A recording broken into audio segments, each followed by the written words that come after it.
Hey, I'm Allison Hare, and welcome to Culture Changers, the podcast that brings you unconventional wisdom by uncommon people. Together, we are shattering old paradigms to reshape our world and inviting you to make your own mark.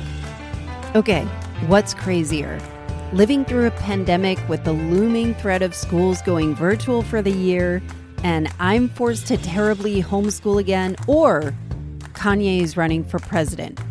Do you feel like you're living in the upside down? I sure do. Well, we sure are in this together, so thank you for being here. I recently posted on Instagram asking what you're struggling with so I can get some really great experts for future episodes to help address what's on your mind. And boy, did I get a lot of passionate and urgent responses. Everything from finding happiness through the chaos to going back to work when you feel like you as a person have changed, almost like a mismatch of evolution. A lot of stress over career transitions, managing your weight and eating, dealing with the herky-jerky news cycles in racial justice, finding ways to not feel pulled under by the state of the world. I really felt all of these responses, and if you want to add anything that's on your mind, please visit me on Instagram at Allison, ALLISON _ hair, like the rabbit, HARE, and lay it on me. Now, if this is your first time listening to the show, welcome. I'm so glad you're here. If you're returning, welcome back. So I ended up switching podcast hosting platforms to Simplecast, where they have such good analytics. And apparently, I've got a lot of people listening in France. So bonjour to my friends overseas. However you got here, I'm glad you found me. Now it's my job to keep you here. So just to give you a preview of what you will hear, as the name suggests, I interview culture changers and I talk to super interesting people whose work breaks convention and changes how we live. Cool, right? But the real reason I'm here is to help you make an impact with your own passions, your own skills and talents.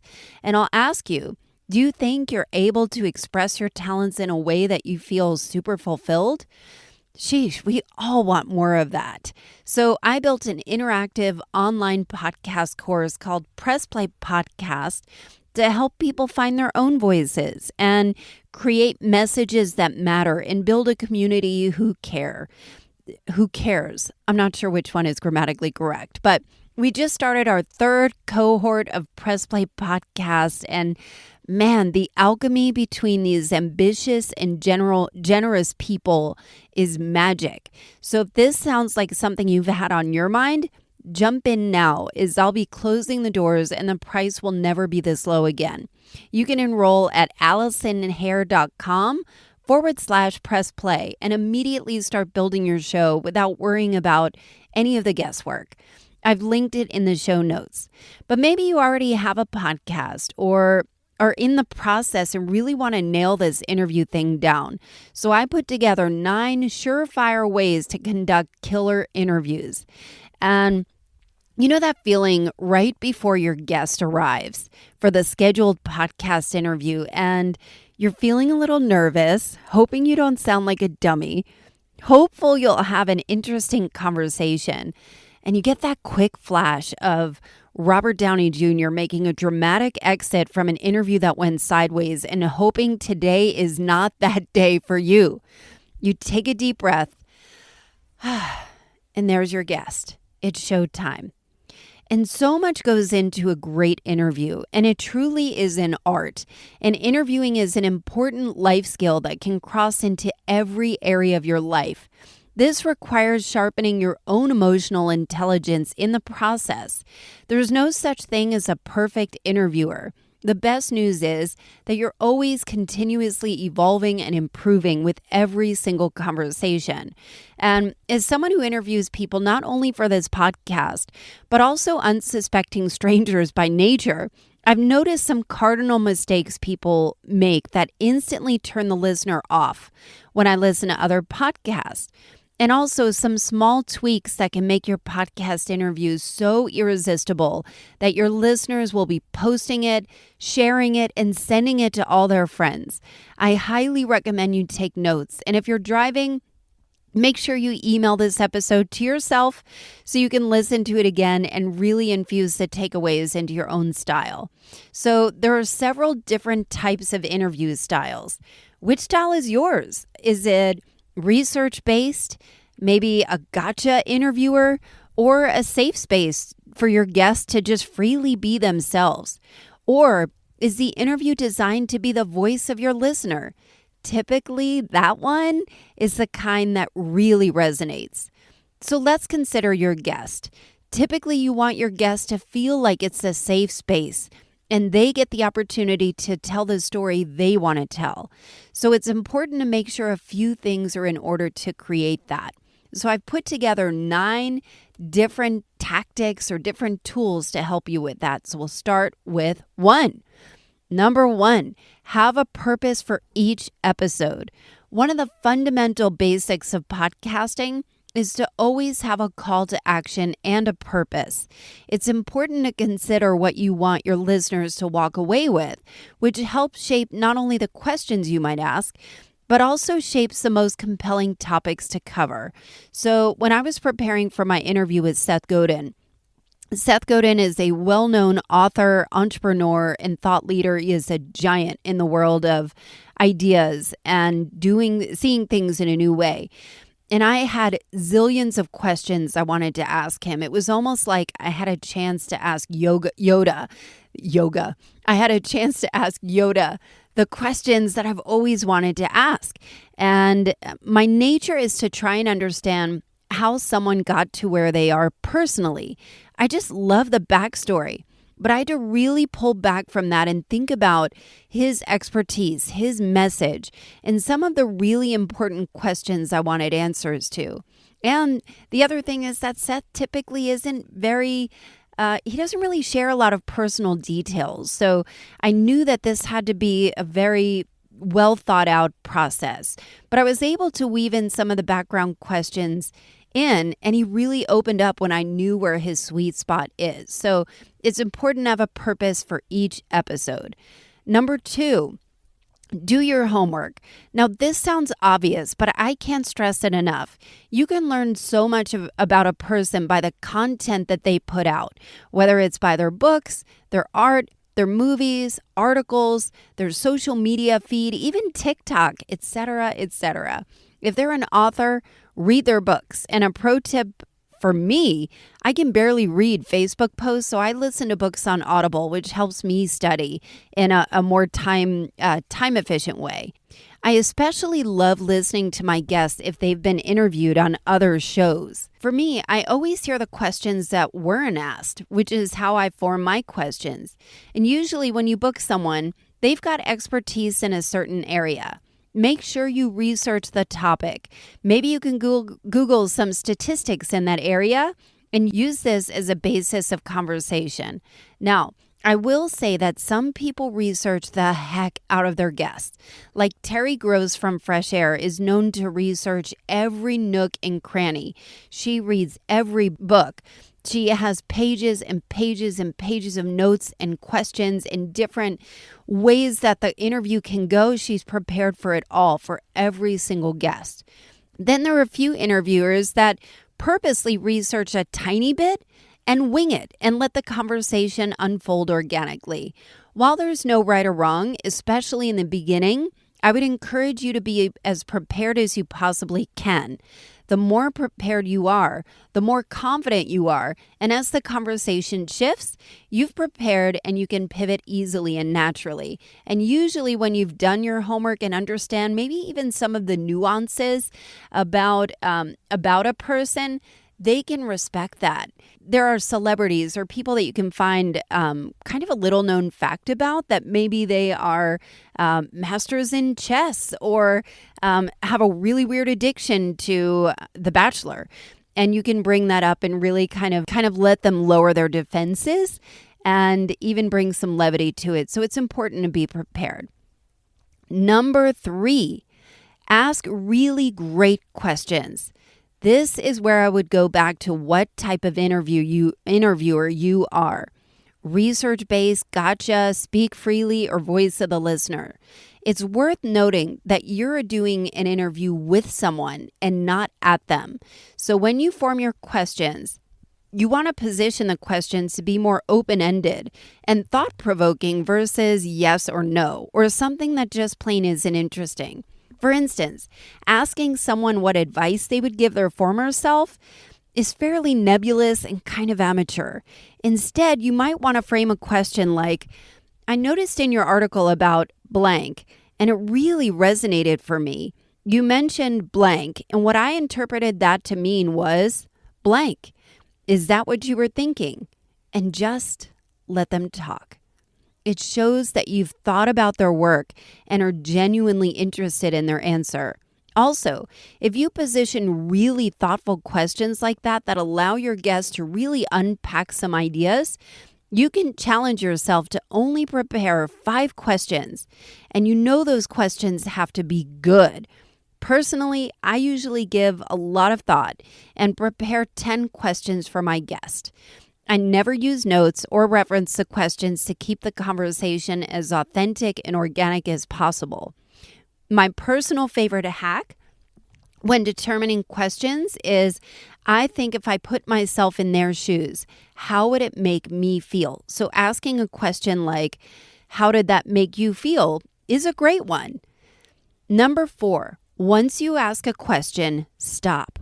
Full stop.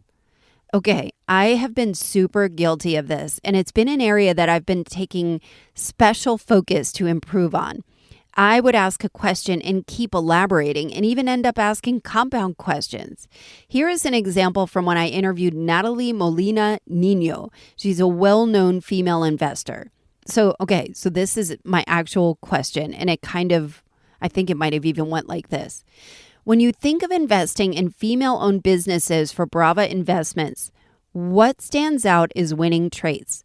In other words, how much weight do you put in the founder versus the idea versus the plan? Who do you take under your wing to help mold and develop? Are there spidey senses, intuition, analytics? What is your winning formula? This is a lot, right? So I'm not sure if I asked all of those in one take, but I've definitely been guilty. And what it sounds like to the listener is that you're more interested in hearing yourself talk or proving your questions are interesting. So ask the question and just stop and listen. Number 5, listen and an improv hack. Okay, I know you've heard people do this. You might hear someone ask a question, the person answers, and then the interview says, "That's really great," and moves on to the next question. But there might have been something interesting in their answer that you could have elaborated on. So a great hack is the principle of improvisation. Yes, and. If you hear nothing else from this podcast, take notes on this. This could be the greatest skill you can learn in the art of interviewing. What your listeners lean into is a real conversation, not a Q&A. So as an interviewer, resist the temptation to reply with, "That's awesome," and just move on to your next question. I don't always ask all the questions I prepared because the conversation ends up moving in a different direction. But it's far more engaging that way. There are so many times I might hear a podcast where the guest drops a bomb or something super interesting that my brain wants to dig in, but the interviewer has moved on. So just think of the yes and principle. For instance, you ask a question, your guest responds, and the way it turns into something super interesting is you say something like, "You mentioned that the way someone feels about food and emotional eating translate across how they feel about everything. What does that look like?" Just remember, yes, and. Number 6, this one is kind of a big one. This one is really a big one. Be respectful of time. It's a big one for you. It's a big one for your guest. Listeners' attention span is a lot shorter than you think, so you never need to pad an interview trying to fill up the space, like ever. So being mindful of time will help you write better questions and get better at steering the interview when it needs steering. And just note that podcasting is always recorded. It's not live, so you can always edit and cut the episodes down. If you ask a question that falls flat or isn't that great, hey, it happens to all of us. Let your guest answer and know you can always cut it out and keep in the best stuff. You might hear a 40-minute interview of maybe one of your favorite podcasts, but you don't know. It might have been 2 hours that was cut down to something that was more palatable. So try, and I will also say that if you have a remote interview, and especially today in a global pandemic, try not to go over the allotted time. Your guests will run out of steam mentally if you are clocking in over an hour when the expectation was 30 minutes. So the tighter you interview, the less work you have to do later. It's always a work in progress. And number 7, set your guest up for success. It's always a good practice to send a calendar invitation or reminder with the details of the interview. If it's an in-person interview, make sure they're comfortable and you can quickly build rapport if it's not somebody you already know. It's also important to be in a quiet area that is free of distraction without notifications. So I would always encourage your guests to turn the phone on silent. Same with you as well. If it is remote, it's incredibly important to ask your guests to make sure they are also in a quiet area with a good Wi-Fi connection. And I always ask my guests to have a microphone, even if it's earbuds plugged into their computer, to make sure the sound quality is top notch. The last thing you want is for someone to tune into your episode, but the sound isn't clear and they just tune out or tune off. Ask your guests to close all other applications and turn off any notifications or interruptions. For remote interviews, I like Squadcast. I've linked it in the show notes as I am an affiliate. But the reason why I love it is because the sound is designed specifically for podcasters. And the sound quality is way better than Skype or Zoom, where it can sound a little compressed. The benefit of Zoom is you can repurpose the video on YouTube to broaden your distribution, but the sound isn't as strong as Squadcast. Some people prefer doing pre-calls or pre-interviews before the interview to get a sense of how it will go. I think that pre-calls are really good if it's an intensely sensitive topic with someone who isn't used to doing interviews. It can be really helpful to kind of warm up the conversation. Personally, I don't do them because I like the conversation to be as authentic as possible. And plus, I always have so many questions that I'm afraid I'll blow my whole stack before game time. And then number 8, this one might be hard to wrap your head around because it's there's a lot of humanity kind of in this one. Number 8, do not kiss their butt. Now, if you're interviewing someone who you think has a bigger name or audience than you, it's incredibly important to not let that into the interview. And I know it can feel intimidating. Nerves can get in the way. It's super hard when you might be a little bit nervous. But they said yes to you because you have something to offer.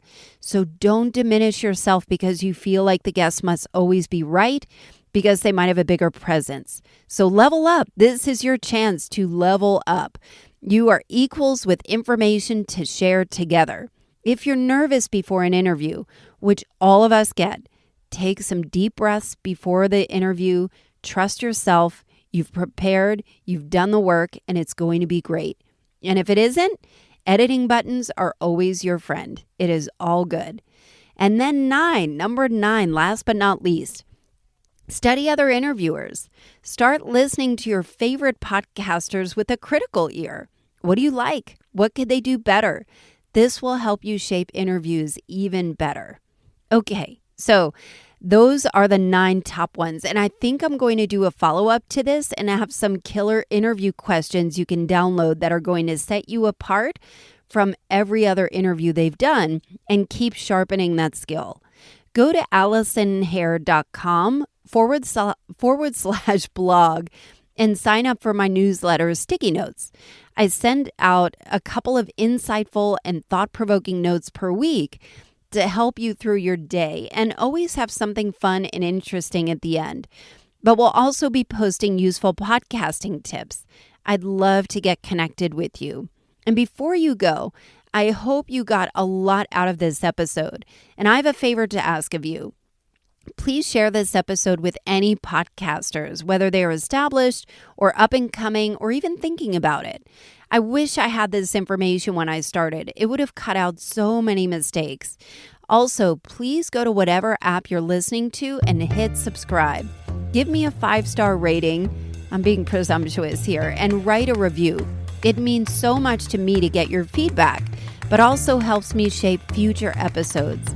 I read every word, and it also helps people find me. Thank you so much for listening, and I will see you next week.